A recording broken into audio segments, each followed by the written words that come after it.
Salut à tous! Si nous sommes réunis aujourd'hui, c'est pour parler et fêter les 80 ans de Marvel Comics cette année.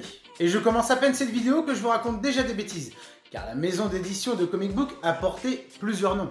À sa création, Timely Publication de 1939 à 1941, ensuite Timely Comics de 1941 à 1950, ensuite Atlas de 1951 à 1960, puis Marvel Comics à partir du 19 février 1961. J'ai bien fait mes leçons. Ce sont les 80 ans de la maison d'édition qui a fait naître Marvel Comics.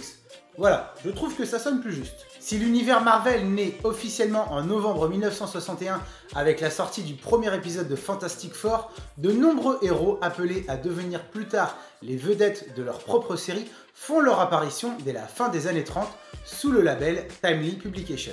Au commencement, le comic book américain moderne tel que nous le connaissons aujourd'hui commence à prendre forme en 1929 et prend vraiment de l'ampleur au milieu des années 30. Mais c'est en 1938 que tout se crée, car cette année-là, Jerry Siegel et Joe Shuster créent Superman dans le Action Comics numéro 1 chez National Detective Comics. Le succès est tel que d'autres éditeurs se mettent immédiatement à produire leurs propres comics avec d'autres super-héros. Parmi ces hommes se trouve Martin Goodman, un éditeur de Pulse Magazine contenant des récits mettant en scène cow-boys, seigneurs de la jungle et autres voyageurs de l'espace. Parmi les succès de l'époque, on compte le personnage Ka-Zar comme une réussite, un homme blanc devenu seigneur de la jungle africaine. Ka-Zar poursuit la tradition du Tarzan de Edgar Rice Burroughs, à l'inverse que Ka-Zar règne sur les lions et non les singes. En 1938, Martin Goodman lance un magazine de science-fiction avec un titre qui lui resservira plus tard, Marvel Science Stories, qui devient par la suite Marvel Tales, un cocktail de science-fiction space opéra et d'érotisme racoleur. Bon, si vous avez suivi ma dernière vidéo, vous savez que j'adore. Ainsi, en 1939, Frank Torpey, le responsable des ventes d'une entreprise nommée Funnies, convainc Martin Goodman de publier des comics. Celui-ci bâtit cette nouvelle collection dans le label Timely Publication et son premier comic book, daté d'octobre 1939, voit le jour. Ce premier numéro s'appelle tout simplement Marvel Comics et voit apparaître deux personnages qui deviennent deux des plus grandes stars de l'âge d'or des comics. Le premier est la Torche Humaine, la première version de la Torche qui sera reprise par Stan Lee et Jack Kirby beaucoup plus tard dans les 4 Fantastiques, mais d'une toute autre façon. Car la première Torche Humaine a vu le jour dans un laboratoire. C'est un androïde doté des émotions et de l'intelligence d'un être humain, mais en concevant l'humanoïde, le professeur Horton fait une erreur de calcul. Dès que sa créature est exposée à l'oxygène, elle s'enflamme. Le professeur conserve donc son invention dans une énorme éprouvette, tandis qu'il cherche le moyen d'en tirer un profit matériel. Mais la Torche, animée d'un esprit et d'une volonté propre, se libère grâce à ses flammes dévastatrices, tuant dans la fuite un criminel qui tentait de l'exploiter. C'est le coup d'envoi du tout premier héros de la maison d'édition qui deviendra ensuite Marvel Comics. Le second super-héros, vous le connaissez bien aussi, il s'agit du prince Namor. Né dans l'Antarctique, de l'union d'un explorateur et d'une princesse appartenant à une race hybride d'hommes-poissons vivant sous la banquise. Sa mère lui lègue non seulement ses oreilles pointues et ses chevilles ailées, mais aussi sa haine contre les habitants de la surface. Possédant la force de 1000 hommes terrestres, il est envoyé à la surface par sa mère afin d'éradiquer les hommes blancs de la Terre. Cet autre super-héros né dans le Marvel Comics numéro 1 n'est pas forcément comblé de bonnes intentions. La première Torche Humaine et le Submariner, certes tous deux des super-héros, sont pourtant loin d'être des imitations du Superman. Ce sont des élémentaires modernes de l'époque. La torche qui s'enflamme au sens littéral personnifie le feu, tandis que le Submariner, prince du royaume sous-marin, personnifie l'eau. Ni la Torche ni Namor ne répondent à la définition classique du héros, mais malgré ça, le titre plaît à la jeunesse. Marvel Comics numéro 1 remporte un vif succès. Le premier tirage, estimé à 80 000 exemplaires, est rapidement épuisé. Martin Goodman s'empresse d'en lancer un second de 800 000 exemplaires et rencontre une nouvelle réussite. Pour les collectionneurs qui souhaiteraient acquérir ce comics, vous pouvez différencier les deux tirages avec le mois de publication. Le premier tirage affiche sur sa date le mois d'octobre, tandis que le second affiche novembre. Sinon, il n'existe aucune différence entre les deux tirages. Je vous dis ça car n'envisagez pas d'acheter un second tirage sur le prix du premier. Ce n'est pas la même cote. La maison d'édition rebaptisée Timely Comics après Timely Publication lance son second numéro et renomme le titre Marvel Mystery Comics pour des raisons inconnues et reprend le même modèle de couverture que les Marvel Science Stories. Le comic book prend un rythme de parution mensuelle, ses couvertures étant tour à tour consacrées à la Torche, Angel et Namor. Tablant sur le succès de Marvel Mystery Comics et la popularité de son héros tout feu tout flamme, il rebaptise le magazine The Human Torch, afin de laisser la place à d'autres héros comme Red Raven, Mystique et Daring Mystery pour faire leurs preuves. Mais tous les autres héros créés par la franchise Timely font chou blanc, hormis la Torche et Namor qui vendent encore bien et permettent à la maison d'édition de sortir la tête de l'eau tous les mois. La Torche humaine aura même son acolyte s'appelant Toro, une création qui permet aux jeunes lecteurs de l'époque de s'identifier plus facilement à ces jeunes sidekicks héroïques. Mais à cette époque, un événement majeur tragique dans le monde est déjà commencé, la Seconde Guerre mondiale. En 1941, les Américains font beaucoup d'efforts pour que les États-Unis ne prennent pas part à ce qu'ils considèrent comme une guerre européenne. Cependant, le patron de Timely et ses créateurs de comics, Joe Simon et Jack Kirby, pensent que les nazis constituent une menace pour le monde entier. Namor combat déjà les nazis dans leurs comics depuis plusieurs numéros, mais Simon et Kirby décident de créer un nouveau héros qui serait leur réponse à la tyrannie totalitaire se déroulant de l'autre côté de l'océan. Étant pour la plupart des descendants d'immigrés juifs, le combat est important pour eux. Captain America est né dans les pages de sa série Captain America Comics numéro 1. Vêtu d'un uniforme reprenant les couleurs de la liberté, avec les étoiles et les bandes du drapeau américain, ce nouveau héros n'hésite pas à donner un coup de poing en plein dans le visage d'Adolf Hitler. Cap n'est pas le premier super-héros à répandre un message fort contre les nazis, mais il est celui qui a marqué le plus d'esprit et qui dure le plus longtemps déjà à l'époque, avant l'arrêt de sa série et son retour en mars 1964 dans le Avengers 4 de Marvel Comics par Stan Lee et Jack Kirby. Mais déjà à l'époque, Captain America était devenu le personnage le plus populaire de Timely Comics, avec des ventes de presque 1 million d'exemplaires à chaque mois. Tout le long de la guerre, Timely Comics continue d'étoffer son écurie de héros afin d'affronter les vilains nazis et japonais. The Destroyer, Patriot, Wither, Vision, Miss America rejoignent le front aux côtés des Big Three, comme on appelait à l'époque la Torche, Namor et Captain America. Certains seront dans l'équipe des All Winners, avec les jeunes acolytes. Cap a son Bucky Barnes, tandis que la Torche fait toujours équipe avec Toro. Cependant, 1945 signe la fin de la Seconde Guerre mondiale, mais aussi l'époque triomphante des super-héros. En effet, à cette époque, les héros n'auront été qu'une mode passagère. Les jeunes recrues, lisant les aventures de Captain America durant la guerre, désirent passer à autre chose, trouver un travail et fonder une famille.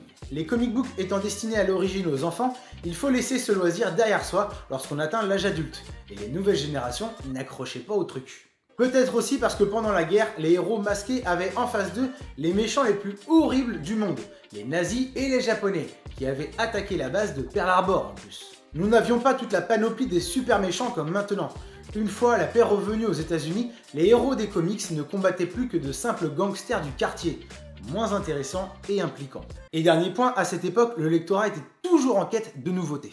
Des comics d'animaux cartoonesques sont créés, ensuite les comics de romance, suivis des westerns qui reviennent à la mode avec les monstres d'horreur et la science-fiction. La Torche et Namor continueront leurs aventures jusqu'en 1949, mais les ventes restaient catastrophiques. Avec la guerre de Corée, les lecteurs ne voulaient plus de héros, mais de vrais soldats dans leurs comic books. Les séries Battle et War Comics forment le joyau dur des publications militaires de Timely. En décembre 1951, Timely Comics est rebaptisé Atlas Comics. Les Big Three sont relancés en 1953 dans le Young Men numéro 24, tandis que la guerre de Corée s'achève. Cela durera seulement un temps, car la tentative d'Atlas de faire revivre la mode des super-héros ne décolle pas vraiment. Les débuts sont très prometteurs, mais les ventes s'essoufflent rapidement et l'année 1954 s'achève avec l'interruption de la plupart des titres de super-héros.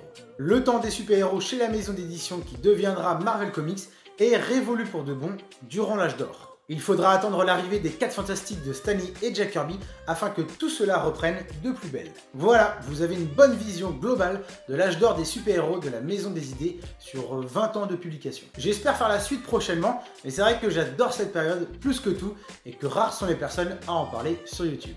Aujourd'hui, Panini Comics vous propose de redécouvrir les décennies Marvel dans une nouvelle collection afin de fêter les 80 ans de la maison d'édition en octobre 2019. De avril jusqu'à novembre de cette année, tous les mois, vous pourrez découvrir un album relatant des périodes marquantes de ces 8 décennies. De 1940 à 2010, vous aurez une vision globale des différents changements que la maison d'édition a apportés dans ses publications.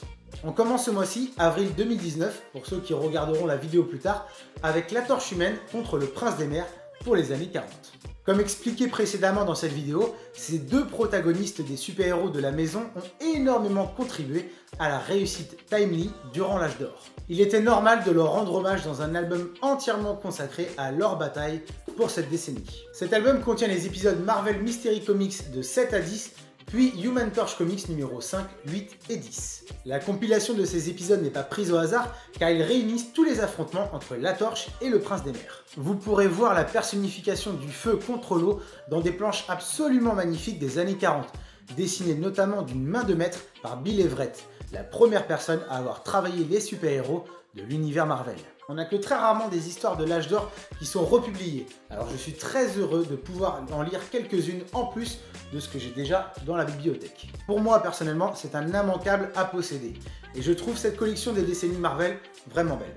Ce premier album des années 40 contient 230 pages pour 26 € et est disponible depuis le 3 avril 2019. Pour la décennie suivante, c'est aussi un immanquable car je n'ai jamais lu ces histoires. Captain America sera au devant de la scène pour les années 50 le mois prochain, avec son fidèle acolyte Bucky. Dans celui-ci, nous aurons droit aux épisodes Hugh Maine de 24 à 28.